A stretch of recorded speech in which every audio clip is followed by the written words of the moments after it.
Tinitignan ngayon ng mag-asawang Curly at Sara Diskaya ng St. Gerard Construction Charity Foundation Incorporated ang pagpapatayo ng waiting shed para sa lahat ng mga TODA o Tricycle Operators and Drivers Association sa Pasig City.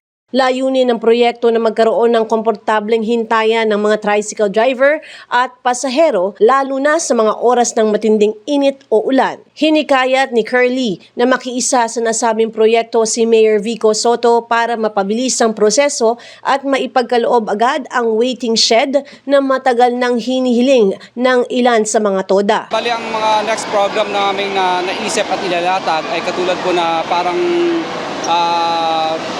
tatawagan po namin, pananawagan po namin yung lahat ng mga TODA kasi nakita ko po habang umikot po ako sa Pasig, kami po magkasawa, dilapidated na po yung ibang mga TODA o di kaya yung ibang mga TODA po walang waiting shed para sa kanilang mga naghihintay ng mga pasahero at para sa kanilang mga membro na kapag umulan, naaarawan at naulanan sila. So, pwede po kayong magpadala ng sulat sa amin na kayo po ay gustong magpagawa ng mga waiting shed nyo. At ang gagawin po namin ay pagsasama-samahin po namin lahat ng mga request ninyo at isusulat po kami kay Mayor Vico na baka po mapagbigyan na magawan po natin ng waiting shed ang mga TODA sapagkat sa donasyon po namin na ito ay hindi na po kami ang nagdo-donate dito. Kundi pati po si Mayor Vico ang nakapag-donate din po dito sapagkat pumayag lang po siya na magawa natin ng mga TODA ang lahat ng magawa natin ng waiting shed ang lahat ng mga TODA sa Pasig City ay para po kami nakapag-donate sa pagpahig niya lang po. At ganoon din po, magko-comply po kami sa building permit ng bawat waiting shed po. Sana lang po yung hindi masyadong mabigat yung requirements. Para sa ganoon po, mapagawa po natin ang mga waiting shed na yan. Nakapagbigay na po tayo ng masisilungan para sa mga pasahero, sa mga members nila, sa mga TODA members. Nakapagbigay pa po tayo ng trabaho sa lahat ng mga construction workers na gagawa ng mga waiting shed na yan. So, ibig sabihin, lahat po halos makikinabang at donasyon po namin pareho yan nila Mayor Vico po dito sa Pasig. Bali, may mga kahilingan po sila sa amin po na ilang request din po yon na hold po dahil nga po may mga building permit requirements. So ngayon po ay hinihikayat ko po kayo baka pag mas marami po kayong nanghingi ng mga waiting shed, baka mapagbigyan po tayong lahat ni Mayor Vico na makapag-donate po kami ni Mayor Vico pareho ng waiting shed sa inyo pong lahat. Para sa ganun po, gumanda po ang inyong mga dilapidated po na waiting shed at yung mga wala namang waiting shed na mga TODA, mabigyan po namin kayo. At ganun din po yung mga kapitan po, pwede po kayong magbigay din po ng sulat sa amin para magawan din po namin kayo ng mga waiting shed. At ito po ay pagpapaalam naman po natin at gagawa po tayo ng sulat kay Mayor Vico na sana po mapagbigyan ang lahat ng mga nagre-request po na kapitan, mga TODA ng kanilang mga waiting shed ng libre. Yung mga ngayon po, nahawak po namin ng mga request na na-hold lang po yun dahil sa building permit, identified na po yun. Pero yung iba pong mga wala pa pong request na gustong magpasa na ng mga request ng mga TODA, mga kapitan, sila po mag-identify ng mga lugar kung saan itatayo yung mga TODA waiting shed nila. Pag naipon na namin yung lahat ng mga request nila, magpadala po sila kakagad ng letter request sa amin, ay next week po pwede na po namin mapaumpisahan. Basta kukomply po namin yung mga building permit nun, drawings. Pagkatapos po pwede na po nating magawa po. Nakapagbigay na po tayo ng trabaho sa mga unemployed na mga construction workers dito sa Pasig. Nakatulong pa tayo sa lahat.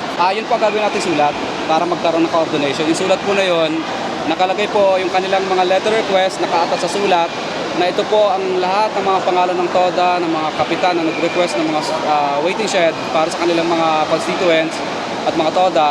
Bukod dito, ipinahayag din ni Diskaya ang iba pa nilang nakaplanong proyekto tulad ng kusina ni Ate Sara na iikot sa 2 distrito ng lungsod, isang feeding program na layong magbigay ng pagkain sa komunidad, at ang Oplan Linis Canal na posibleng magbigay ng trabaho sa mga Pasigenyo. Ngayon po, inuumpisa muna po namin, testing lang po yung kusina ni Ate Sara, naglo-launch na siya, nasa labas na yata yun, nag-start na sila magpalugaw. At sa susunod naman po ay hindi lang lugaw yon kundi may ulam at kanin na.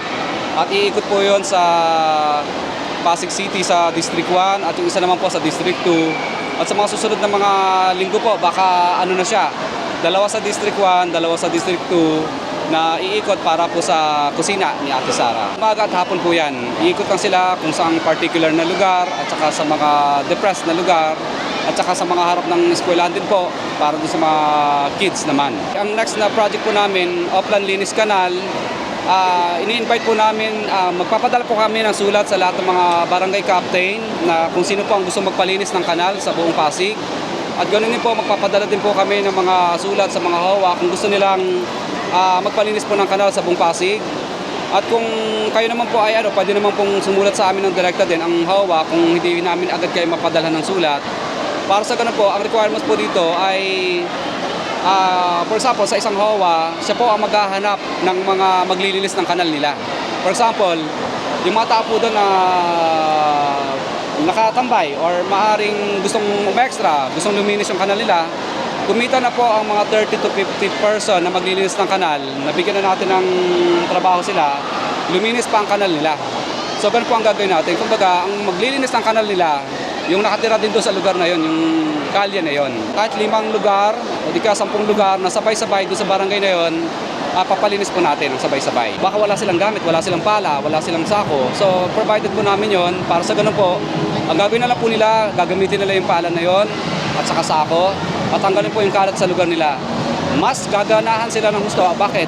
Nililinis nila yung kanilang lugar, yung tapat bahay mo, lilinisin mo. Tapos nabigyan ka pa ng hanap buhay. Next week po, iniintay lang po namin yung mga request. Susulat po kami sa kanila at ang sino pong unang magbigay ng request sa amin, sila po ang uunahin naming paglingkuran. Hindi siya kinopya dahil hindi lang naman isa ang gagawin namin sa araw-araw. For example, 5 o 10 na lugar sa isang barangay na yon na magpapalinis ng kanal, yun po lilinisin natin. At sa pangalawa po, wala namang pong masamang mangopya, wala pong linabag tayo na trademark. Sa paggawa po ng kabutihan at magandang bagay, wala pong copyright dyan, wala pong original dyan. Lahat po ng mga kanal, bubungkalin natin, lilinisin po natin ang mga basura nila at hindi lang sa lugar na yon.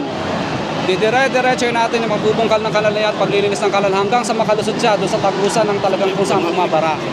Opo, ibig sabihin, hindi lang sa lugar na to ang linis, kundi yung cost ng pagbara niya. Baka mamaya nilinis natin dito, pero sa dulo pala, barado pala, wala rin. Nalinis mo lang dito, pero ang tubig hindi pa rin umaandar ng maayos kasi barado sa dulo. Sa mga kapwa po namin Pasigenyo, kami po ay tutulong lang po, kami po ay gagawa lang ng mabubuting bagay.